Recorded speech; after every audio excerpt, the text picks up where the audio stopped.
constantly happening. And seed is the ultimate embodiment of continuous creation. In one little seed is an entire tree, and not just one plant, hundreds and thousands. But even more importantly, not just plants for the next generation, but plants forever. Because from the seed comes the seed, comes the seed, comes the seed. In our language, we call seed bij. J is life, and B is that in which life arises on its own forever. And when we sow a seed, we say a very simple prayer.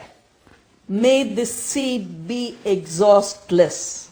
Because seed is not supposed to get exhausted. So the two very unique characteristics of seed are, one, to regenerate, and the second is to multiply.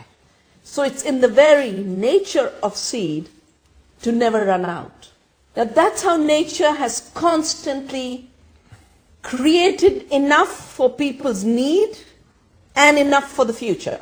And there's been no difference between the seeds and grains we eat and that which we save for seed in an ecological farming.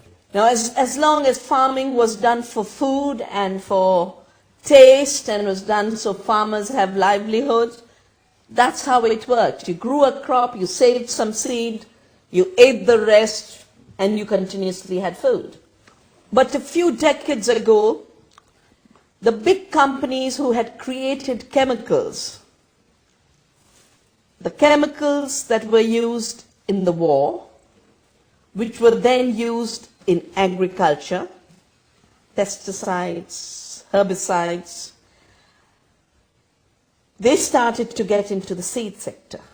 And they said, it's not fair that farmers save seeds because they're stealing from us, because we could make all this money.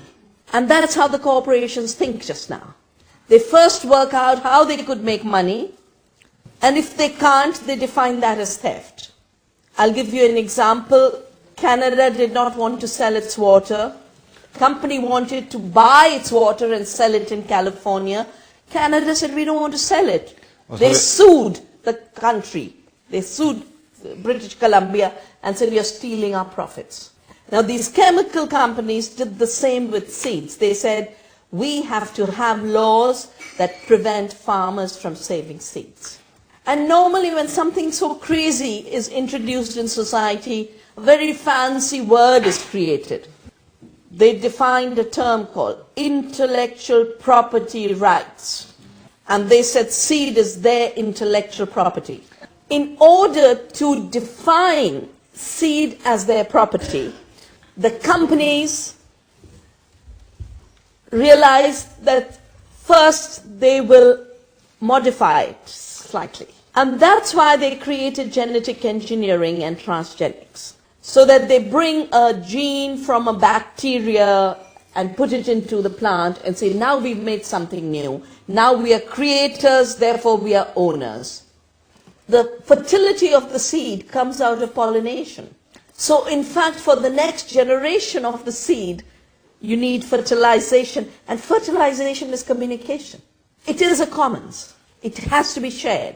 But by declaring it as intellectual property, sharing becomes a crime, saving becomes a crime. Now, as I said, genetic engineering is because of patenting. And the patent means no one else can use, make, produce, distribute what they have patented.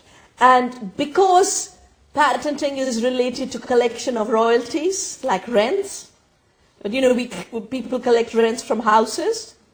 Monsanto collects rents from the next generation of plants. The result of all this has been that today Monsanto controls, one company controls 95% of all genetically engineered soy seed sold anywhere in the world. And because they want to sell the seeds on which they can collect royalties, they spread these transgenic seeds. So there are right now only 4 kinds of crops that are spreading: corn, canola, soya, cotton. India used to have 200,000 rice varieties, 1,500 mango varieties, hundreds of thousands of banana varieties. All that diversity disappears because everything's becoming corn and soya, corn and soya, corn and soya. Because the whole idea of genetic engineering was to own seeds and life, now the companies don't have to use the argument that they have engineered a plant. They're just taking over ownership of plants.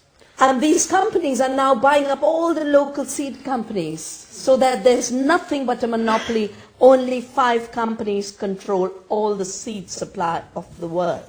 But seed is what makes food. So when you control the seed, you control the food. But because this is now about profits, someone has to pay for those profits. When nature gives us the seed, it doesn't collect a rent from us. When I go to seed collections with farmers, they share it freely. So seed which belong to the farmers as a whole, as a community, now becomes property for which the farmers must pay the royalty to the company. And in conditions like India, a farmer who has to pay 10 times more for seed, and every year, because now seed is non-renewable, rather than renewable, it's been made non-renewable, the farmers are pushed into debt. 200,000 Indian farmers have committed suicide because they were deeply indebted because of these seed monopolies. So the whole issue of seed is important for many reasons. First, I think it's the most important ecological work to protect biodiversity, but how will you protect it if you don't have the seeds of biodiversity? Second, for farmers and rural livelihoods, if they don't have access to seed as a common public property, then we won't have small farmers. So protecting agriculture means protecting seeds. And finally, it's an issue of all of us who have to eat food. Everyone has to eat. If there is seed dictatorship, then the eaters have no choice of eating healthy food. Because the non-renewable seeds are toxic seeds. They're narrow in their diversity. Seed is the source of fertility. Now it's being made sterile. The prayer we say for seed, let this be exhaustless. Now the corporate prayer is, let this be exhausted every year so my profits are exhaustless. The profits of Monsanto doubled last year during the food crisis. They increased the price of their corn seed by $100 a bag. Now, so far they control, like I said, 4 crops totally, but they want to control all crops. If we haven't saved the seeds of those other crops, then we are not just in a seed dictatorship.